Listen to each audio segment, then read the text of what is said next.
Welcome to my channel, guys. Today I'm gonna make some Valentine decorations for myself and also for my mom and my brother, because for me Valentine is not only about like couples and love, because love is more than just couples. It's like love for your family, love for your friends, love for yourself, very important. So I'm gonna make 3 hearts, one for myself love, one for my mom, and one for my brother. So with that being said, let's go to the making. So today's story is about a feeling we all know. It's about love. It's a feeling that takes many shapes, like lovers, friends, family, and of course self-love. This one is about the first one I mentioned. When we think about this type of love, we associate it with butterflies in your stomach, feeling on cloud 9, or feeling that they are your world. But if that love becomes an obsession, you can't eat or sleep without them, you want to be their one and only, people begin to notice it and act on it. Because of that, your butterflies become what? That are poison to your feelings, and your mind becomes clouded. You can't separate your fantasies from reality. Your friends, their friends, and everyone else becomes your enemy. You feel that everyone wants to take them away from you, and you cling to everything that makes you think of them. But the more you separate, the more your morals and your brain disintegrates, until you become a monster with only one goal: monopolizing them. You are willing to do everything, even cause death and misery, even after death. I have a story like that and I will share it with you. It's one I found on the internet. Valentine's Day 1998. I remember that day when I asked you to be my Valentine. That special bond that I felt was going on between us was increasing, and I wanted to take that to the next level. Remember the look on your face, the happiness and excitement of the day that we spent together, drained from your face like water running down the plug hole. You said no. I loved you. You know I did. So why would you do this to me? Why? I remember when you walked away into the crowd of lovers. I sat on the bench, crying. I walked home on my own. No one was home to comfort me after what you did. I remember waking up and looking at the patterns from my cuts from last night. The blood on the carpet was still there from last night. Writing on my bedroom walls was still there. Why?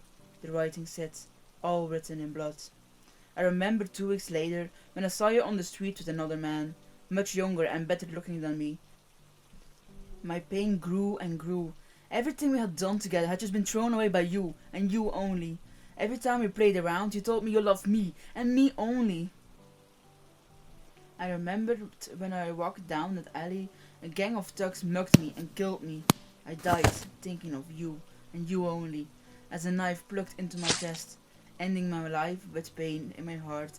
As the knife dug deeper into me, I could feel my life slipping away. The sheer pain was excruciating. I remember my funeral. My friends and family were there. My mother was crying. My father was comforting her. I looked around, but couldn't find you anywhere. When I died, it wasn't nice. All I could feel was a shearing pain through my body, as if I was on fire. The pain was excruciating. I only escaped because I didn't feel complete. I felt I needed something more, and I knew what it was. It was revenge. I didn't know how I escaped, but it involved a lot of pain. When I got back to Earth, I felt like going straight to home and saying hi to everyone, and I'd say that I survived. Then I realized no one could see me. So I just decided to kill the thugs that took my life. I could still move things, but I was invisible. It was great fun and I enjoyed it so much. The first one went down and ended up his face down on the ground, with a cracked skull with no scalp. He never knew what hit him. I used the same knife he used to kill me, to carve his pretty little eyes out of his pretty little sockets. By the time the 2 other assholes had backed out in the corner, I ripped the first one's finger out with my teeth. After that, I cut his eyes out, holding them in the same hand as the others. I knew what I was going to use them for. I was going to make a necklace specially for you.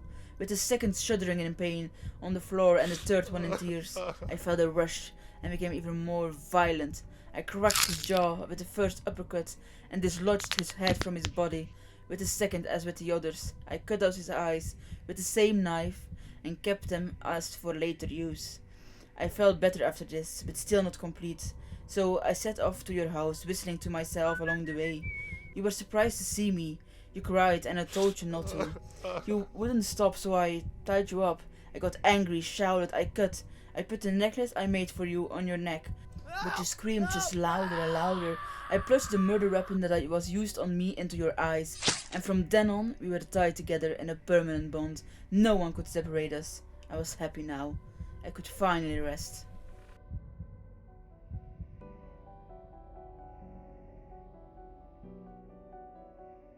Thank you guys so much for watching my video. If you like my video and my crafts and my stories, then don't forget to like, subscribe to my channel, ring that notification bell and comment something down below.